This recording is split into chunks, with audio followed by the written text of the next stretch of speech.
अरे भाइयों, तुमने सुना? हमारे पास वाले जंगल में चोरी हुई है। लोमड़ी बहन, अप्रैल का महीना खत्म हो चुका है, हमें अप्रैल फूल बनाना बंद करो। एक बड़े सी जंगल में हर प्रकार के जानवर रहा करते थे। वह सभी जानवर एक परिवार की तरह एक साथ रहते थे।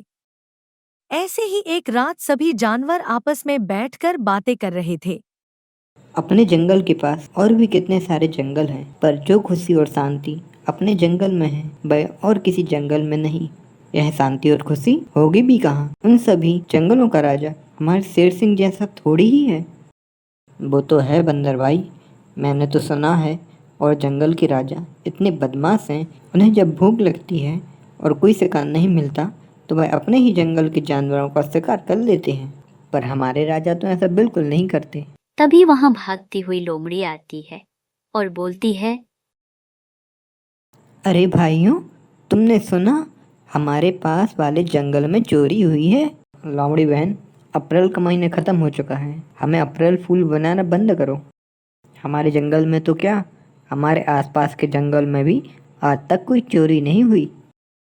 हाँ हाँ ठीक है, मेरी बात मत मानो, मैं अप्रैल फूल थोड़ी ही बना रही हूँ। कुछ दिनों पहले मैं अपने भाई के पास गई थी, उसने मुझे बताया कि उस जंगल में कुछ दिन से लगातार चोरियाँ हो रही हैं। मैं ये सुनकर डर गई, सोचा तुम लोगों को आगाह कर दूं, और तुम लोग हो कि मेरा विश्वास करते ही नहीं।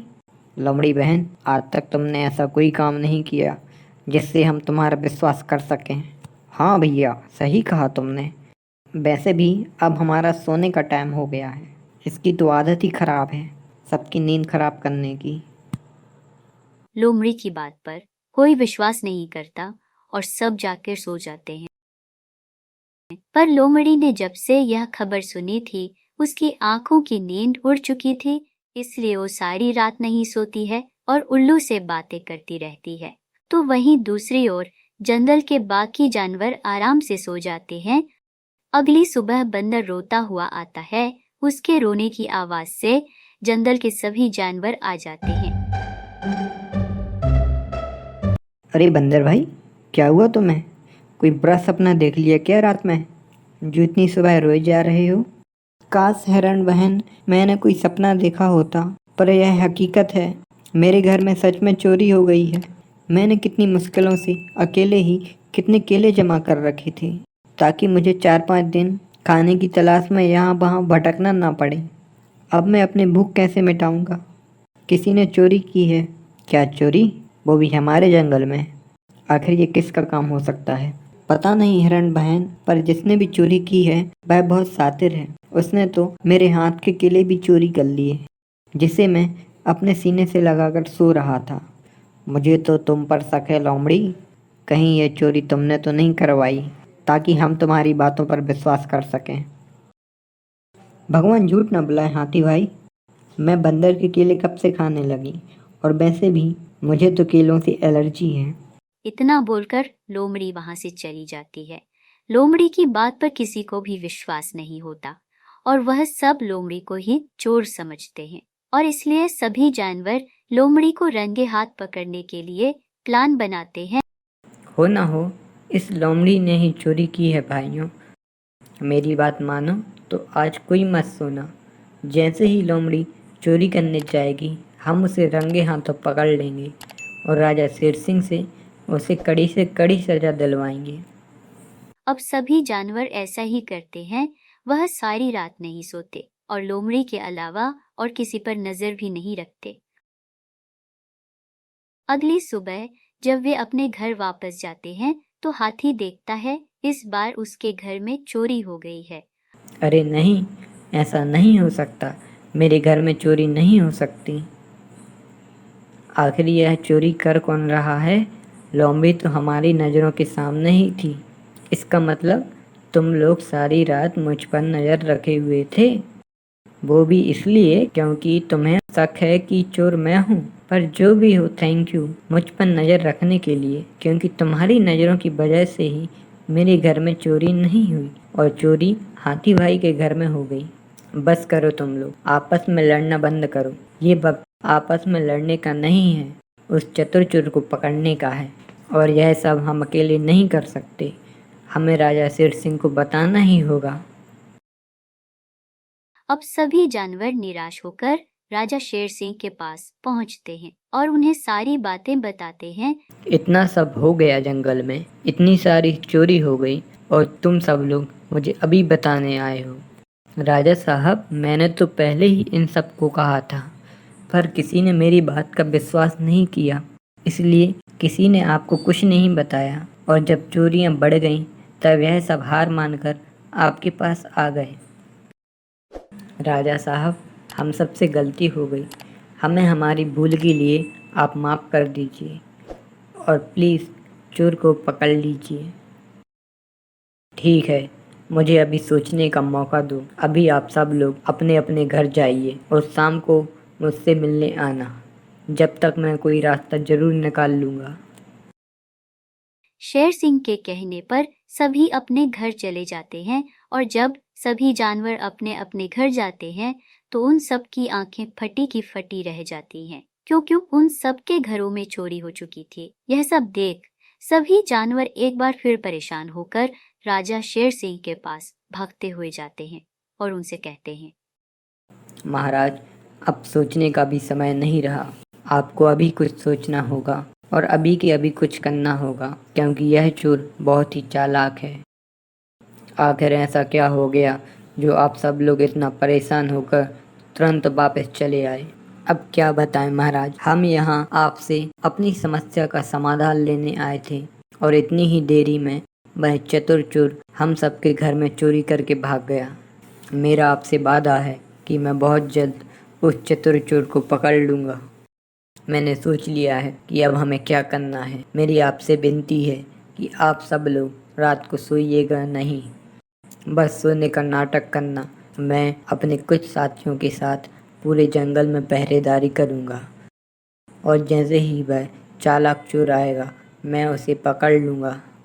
शेर सिंह के कहने पर अब सभी जानवर बिल्कुल ऐसा ही करते हैं। सब अपने घरों में सोने का नाटक करते हैं और रात को जब भेड़िया दबे पांव जंगल में आता है और जंगल के सभी जानवरों को सोता पाता है तो हंसते हुए खुद से कहता है, कितने बेवकूफ़ हैं ये जंगल के सभी जानवर।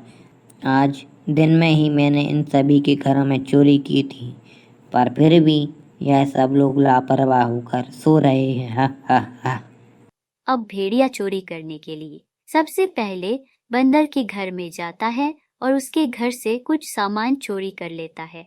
उसके बाद वह हिरन के घर में जाता है और वहां से भी कुछ सामान चोरी कर लेता है। 2 घरों में चोरी करने के बाद भेड़िया खुद से कहता है, सुबह होने वाली है, बस एक घर में और चोरी कर लेता हूँ। इस खरगोश का घर इतना छोटा है कि इसके घर में चोरी करने में बहुत दिक्कत होती है, बस इसलिए ही यह कुछ दिनों से बचा हुआ था, पर आज यह नहीं बचेगा। आज मैं इसके घर में चोरी करके ही रहूंगा। इतना बोलकर भेड़िया अपने हाथ खरगोश की गुफा में डालता है तो खरगोश और लोमड़ी उसका हाथ पकड़ लेते हैं।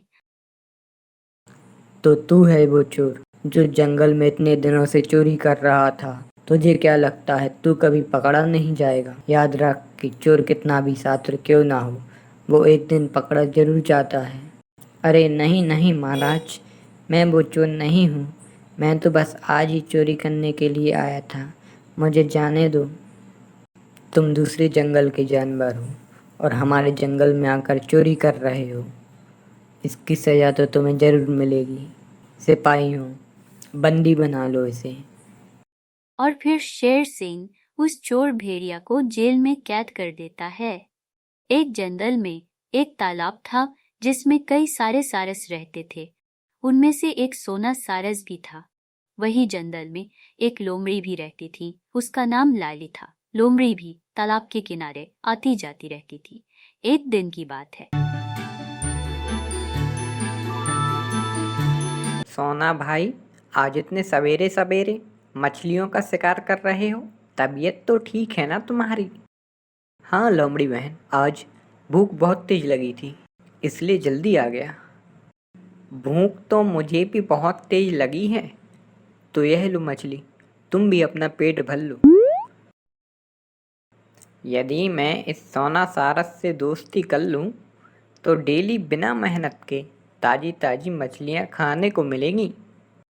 सोना सारस बहुत सीधा था, उसका व्यवहार भी सभी जानवरों से अच्छा था।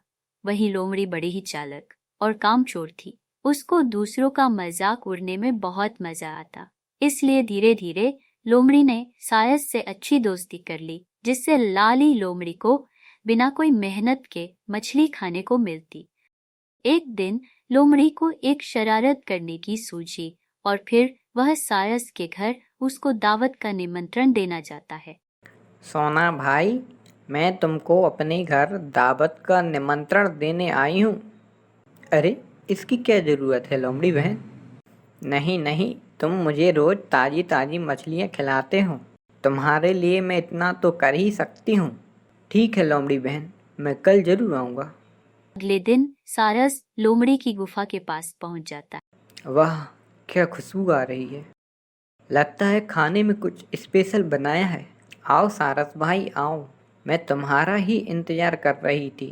आज मैंने खाने में तुम्हारी पसंदीदा मछली का रायता बनाया है, तुमको बहुत पसंद आएगा। और लोमड़ी उस रायते को प्लेट में परस देता है, जिससे वह तो रायता पी लेती है, पर सारस की लंबी चोंच होने की वजह से वह नहीं पी पाता। लेकिन सारस लोमड़ी से कुछ भी नहीं कहता और चुपचाप रहता है। यह देख लोमड़ी मन ही मन बहुत मुस्कुराता है।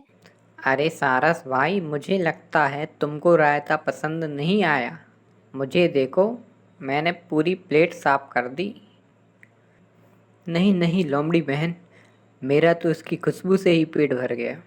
अब चलती हूँ लोमड़ी बहन, मुझे लेट हो रहा है। और फिर सारस वहां से खाली पेट ही चला जाता है। लोमड़ी के इस व्यवहार से सारस को बहुत गुस्सा आता है।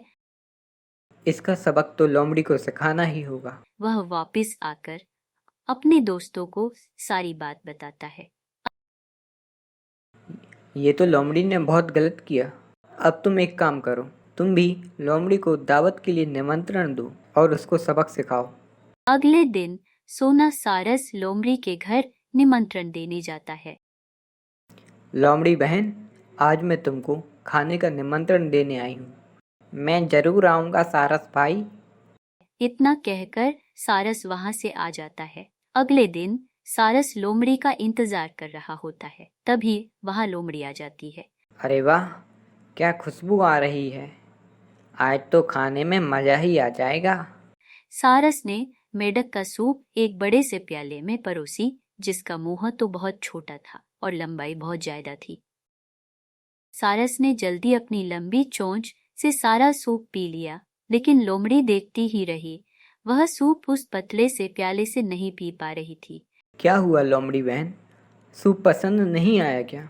ऐसा कहने से लोमड़ी को सारस के साथ किया हुआ मजाक याद आने लगा।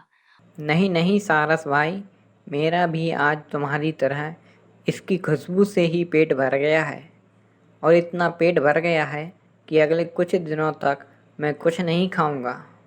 उसको अपने किए पर अब बहुत पछतावा हो रहा था। अच्छा तो सारस भाई, मुझे कुछ काम याद आ गया है, मैं चलती हूँ। और फिर लोमड़ी भी सारस की तरह खाली पेट ही घर से चली गई। इस तरह सारस ने अपना बदला पूरा किया।